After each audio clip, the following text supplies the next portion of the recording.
नाही का bite force करत आहे तुझ्या हाताला चावणं किंवा दुसऱ्या जी इत्यादी वस्तू आहेत त्याला जय शिवराय सगळ्यांना. काल मला एका आपल्या मराठा कॅनल कस्टमरचा कॉल आला होता. त्यांचं म्हणणं होतं की त्यांचा जो पप्पी आहे तो काही दिवसापासून चावत आहे बघा, नाही का बाईट फोर्स करत आहे तुझ्या हाताला चावणं किंवा दुसऱ्या जी इत्यादी वस्तू आहेत त्याला चावणं.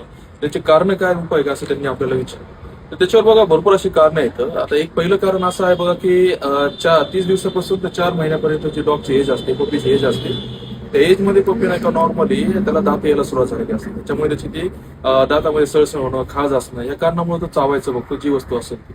आणि बघा पप्पी एज मध्ये एनर्जी खूप असते पप्पीमध्ये, आणि जर त्या एनर्जीचा आपण चांगल्या प्रकारे उपयोग नाही केला तर ती एनर्जी तो चावण्यामध्ये घालतो, नाही का दुसऱ्या याच्यामध्ये घालतो. त्याच्यामुळे तुम्ही काय करा, त्याच्यावर उपाय काय आहेत बघा. पहिला उपाय तर असा आहे बघा की त्याला एक चिव टॉयज आणा, जे रबरचे बनलेले असतात किंवा कपड्याचे बनलेले असतात, ते तुम्हाला स्किनवर दिसतच असते.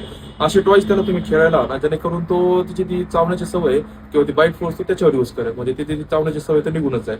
आणि त्यासोबत त्याची एनर्जी वेस्ट करा तुम्ही. त्याला खेळायला भरपूर असा टाइम द्या, त्याच्यासोबत खेळा, त्याला पार्कमध्ये न्या, त्याची एनर्जी तुम्ही घालवा, जेणेकरून त्याची ती चावण्याची सवय का त्याच्या डोक्यातून निघून जाईल. बाकी अधिक माहितीसाठी तुम्ही आमच्या चॅनलला संपर्क करू शकता, जिथं प्रॉपर डॉग सेल सोबत आपण गायडन्स सुद्धा देतो. नाही त्याचा संपर्क करा मराठा चॅनलचा. धन्यवाद.